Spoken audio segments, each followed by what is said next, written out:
Imagine, after several years of struggling to memorize theories, sit for exam, didn't take books, and yay, finally holding the diploma that everyone was waiting for so long. It's time to step into the world of career, but then you realize that your diploma is no longer relevant to the needs of the industry, which now demands something more, actual and relevant skills.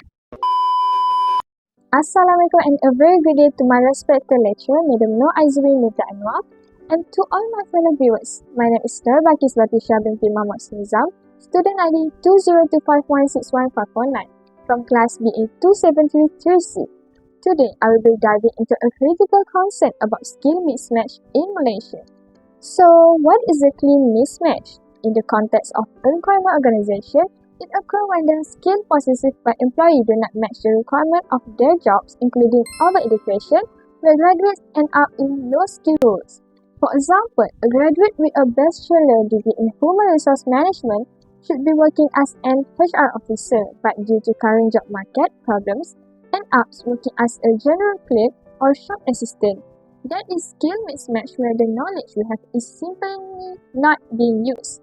And this isn't just a theory. According to the Department of Statistics Malaysia, skill-related unemployment has surged from 1.46 million in 2019 to nearly 1.96 million in 2025, proving that a vast amount of talent and education are not being fully utilized, creating what experts call a crisis hidden in plain sight.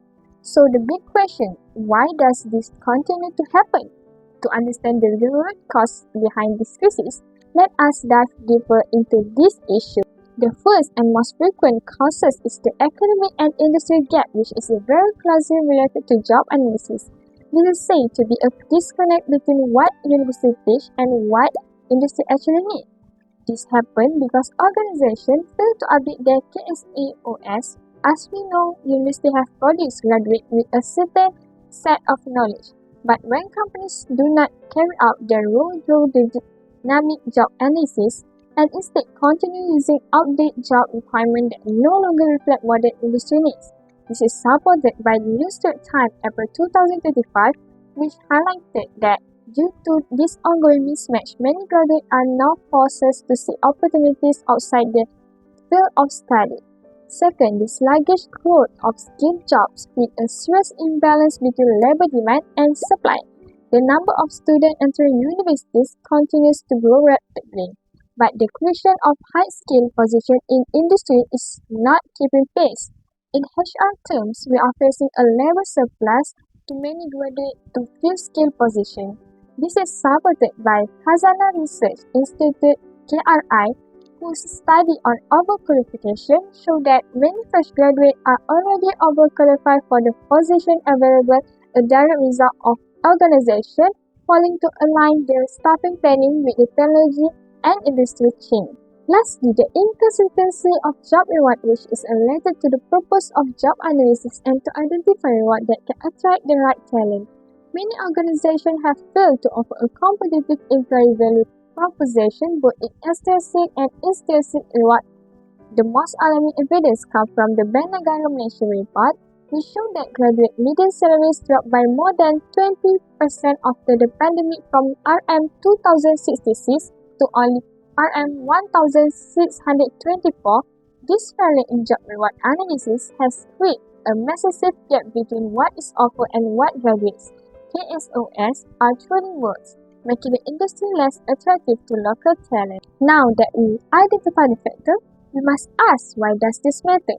It matters because this factor leads to several critical impacts that we cannot ignore. This is because when the syllabus and KSOS are not compatible with the industry, the skill of graduate will be a waste of human capital, or in HR terminology called skill decay. And ultimately, they can no longer be fully optimized in today's job market. In fact, technical skills that have been learned for many years will become outdated or obsolete because they are not practiced constantly in the daily tasks. This situation is also supported by the Department of Statistics Malaysia through the Graduate Statistics 2024, which reported that 1.60 million graduates in Malaysia are still working below the qualification. Therefore, this phenomenon is not only detrimental to the potential of an individual graduate, but it also helps lost the country education investment. From an economic perspective, this issue has resulted in low national productivity and stunted economic growth due to the misplacement of labor where graduates with high expertise are not placed at the appropriate level of position. When the skilled talent are trapped in low-skill sector, the country suffers loss in economic output because their true potential cannot contribute to a high-value industry. This is supported by the Khazanah Research Institute, which emphasizes that skill mismatch directly hinder Malaysia's aspiration to become a high-skilled economy and high-income country. Lastly, the most profound personal impact is on the mental health and demotivation among graduates.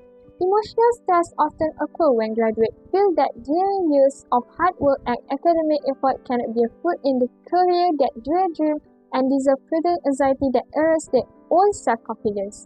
From a human resources perspective, this creates a workforce with a very low level of engagement, where graduates who start their careers in a stressed and unmotivated state tend not to give their full commitment to the organization, thus damaging the quality of talent in our job market in the long term. These matters serve as a red flag for this industry. To prevent this issue from escalating further, we will now look into the three primary focuses of the policy.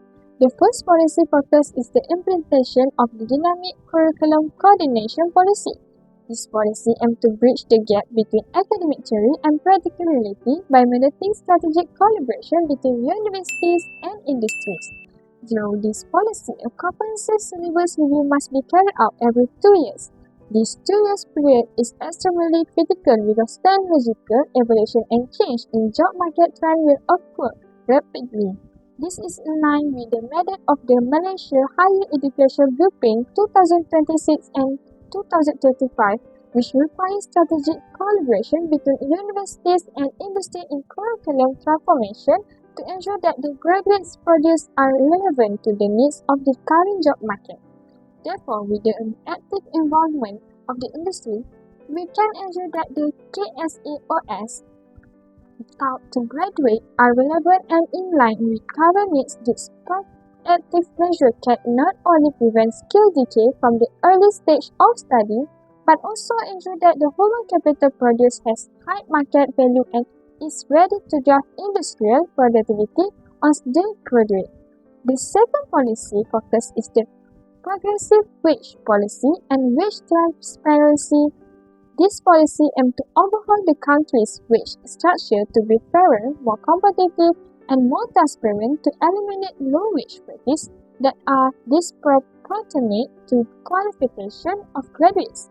This proposal is in line with the progressive wage policy initiative launched by the Malaysian government in June 2024, which aims to ensure that salary increases are in line with the increase in workers' skill and productivity.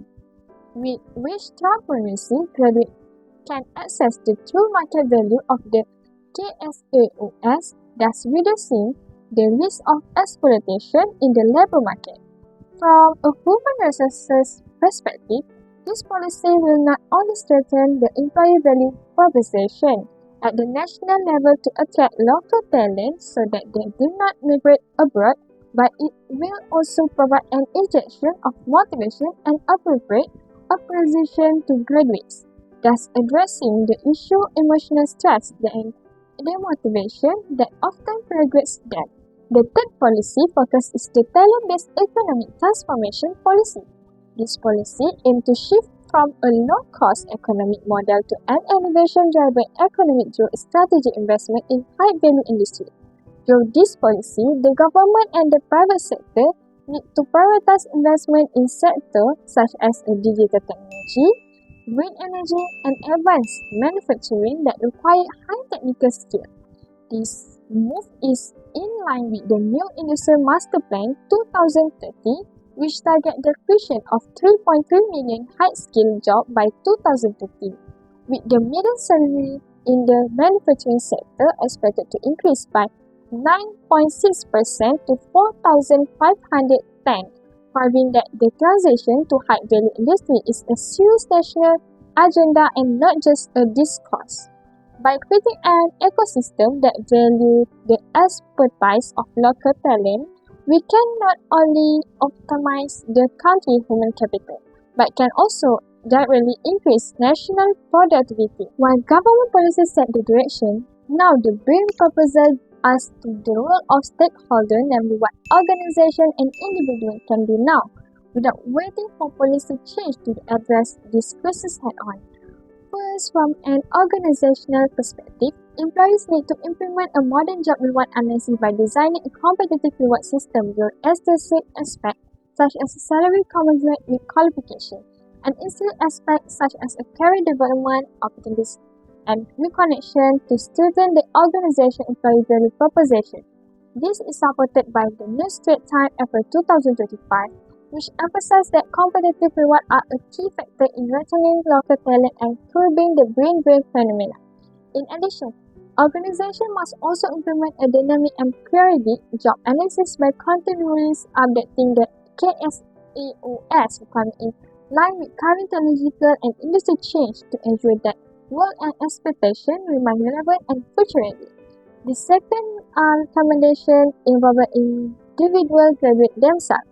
By practicing continuous skill development, graduates should proactively take the initiative to improve additional skills such as a digital literacy, professional certification, or additional language skill to close the KSOS gap that is not taught in deep during formal education. For example, the Star May 2024 reported that HRD Corp through the National Training Week 2024 program has offered 25,000 free courses to all Malaysians for the purpose of upskilling and reskilling.